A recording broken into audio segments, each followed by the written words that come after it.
Hi guys, my name is Nonima Dikela. Welcome to my YouTube channel. So today I want us to talk about the invisible hand, Phahlane, Gininda, Osluven, and the shadow over General Sibiya.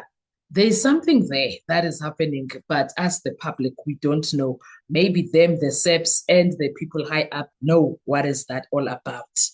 The reason we are talking about this is because we saw General Phahlane there by ad hoc committee. He revealed a lot of things. We were left shocked. Last week was just a week of wow, wow. All the time, Jay, it was like wow, wow, wow. And we got to see even an unmasked picture of Brigadier Gininda. We'll talk about that in a separate video, actually. Anyway, so when we are doing this, so that we are kept informed. When we go and revisit these things, we are doing that to be informed.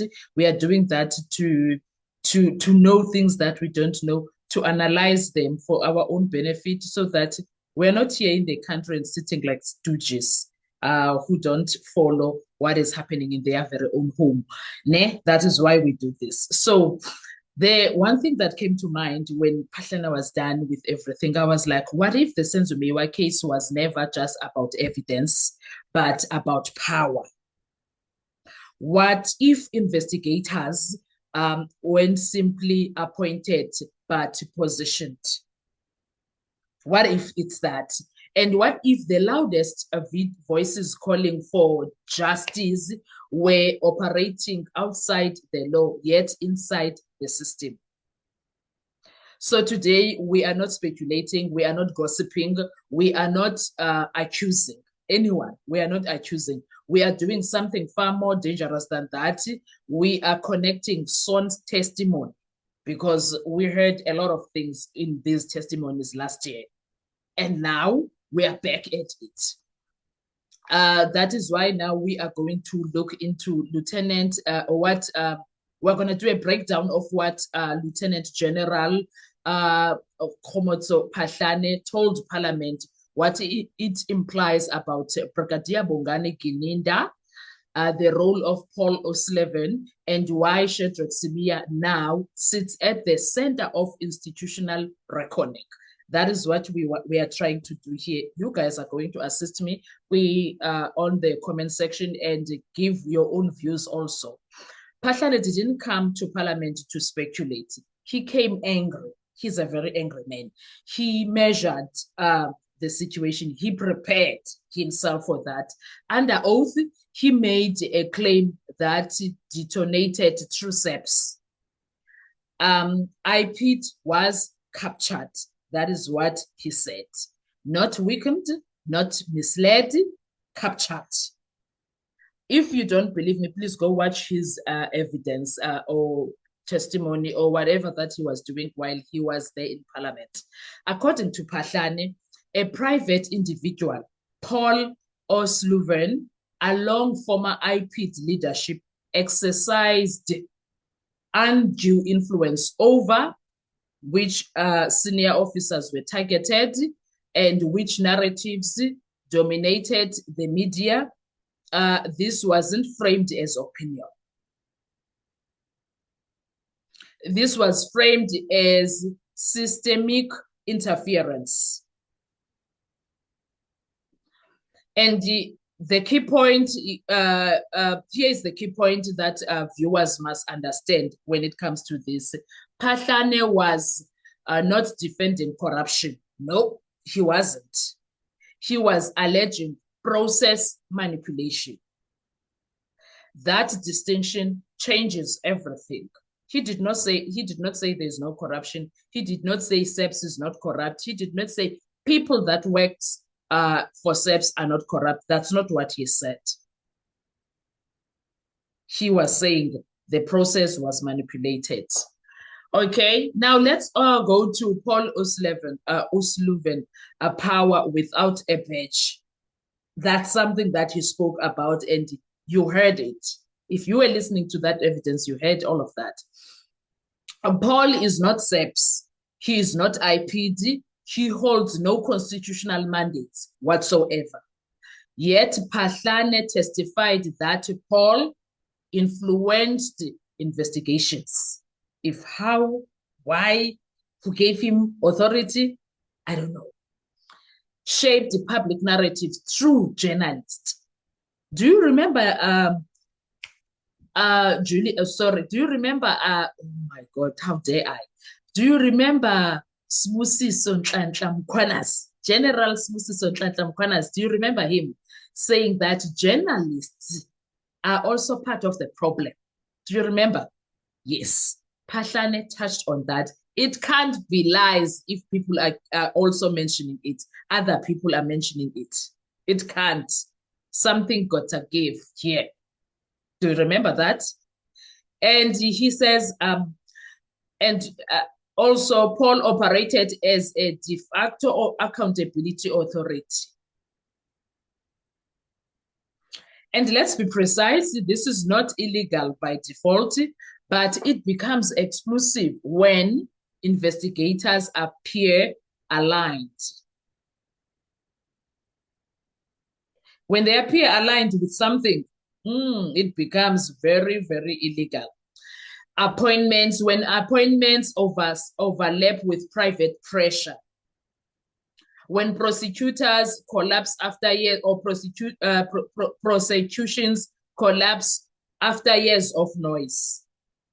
This is when the question stops being, is O'Sullivan right, and becomes, who authorized him? Who relied on him? And who benefited from all of that? And then we had Brigadier entering the charts while we were still shocked with Paul. And then we had Brigadier entering the charts. Now we arrive at the most sensitive junction of it all, Brigadier Bongani Gininder, lead investigator in the Senzo Meyiwa case. Phahlane did not send or did not stand up and say Gininder works for Paul or something along those lines. No, he said, okay, in fact, that would be reckless if that's what he did. What he did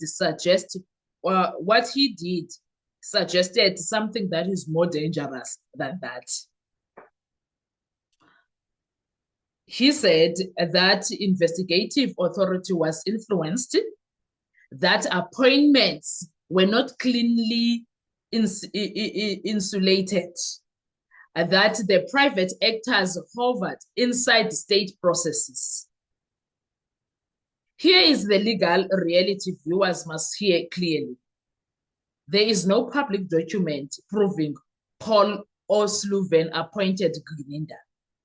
There is no sworn evidence showing direct instructions, but the appearance of alignment, the absence of transparency, the collapse of prosecutorial integrity create a credibility vacuum.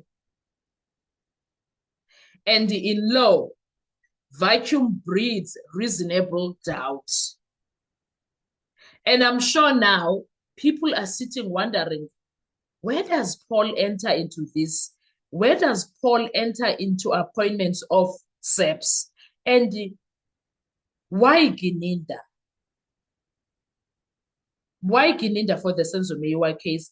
And who orchestrated that entire machinery there behind the scenes? Who spoke to Paul to become the person who is saying, this is how we are going to deal with this Senzo Meyiwa matter? Who did that? Who was in conversation with Paul? And then let's talk about the machine, the media machine. Phahlane did not stop at investigators. He named journalists. He accused sections of media of becoming a conveyor belt for leaks and character assassinations. Again, dangerous territory. But remember, these were sworn statements. These were sworn parliamentary allegations. These were not social media runs. These were not YouTube speculations. No. If media narratives were poisoned, then public pressure may have shaped the prosecutorial decisions. As it may have silenced, public pressure may have silenced internal dissent. Public pressure may have intimidated officials who questioned the process.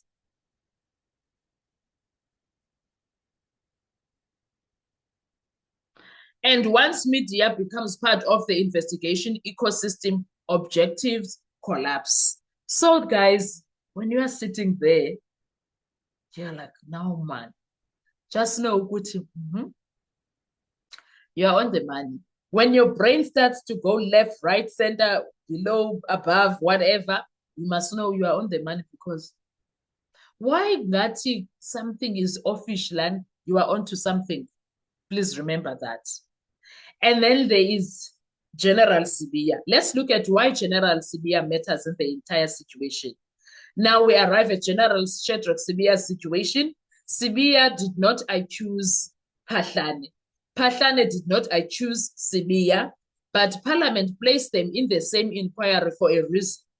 Sibiya's testimony focused on command responsibility, oversight failures, operational decision-making. Phahlane's testimony focused on external influence, institutional capture, loss of command integrity. Put together, they form a single question: was SAPS running investigations or reacting to pressure? If private actors influenced investigators and leadership failed to firewall decision, then every major case becomes vulnerable, including Senzo Meyiwa case. And now here is the nuclear truth most people miss. This is not about who is guilty. This is about whether justice was structurally sabotaged. If investigators were improperly influenced, evidence handling was compromised, witnesses were managed through pressure, and leadership was fractured, then even the correct suspect could walk free. Not because they are innocent, but because the process is poisoned. Courts do not forgive poisoned processes. They don't. And the question that remains is one: Phahlane spoke, Sibiya testified, Gininda continues investigating, Paul O'Sullivan continues speaking, whether in shadows or in public, but he's still speaking. But Parliament hasn't answered the only question that matters: who guards the guardians? Until that is answered, the Senzo Meyiwa case will never deliver closure. Not for the family, not for the accused, not for South Africa. Nothing. Justice delayed is not always injustice, but justice manipulated always is. That is where we are when it comes to the Senzo Meyiwa case. What are your thoughts when it comes to this? Let's talk in the comment section. I want to have a discussion with you. Let's put our views there. Please, thank you so much. I'll see you on our next video. Bye-bye.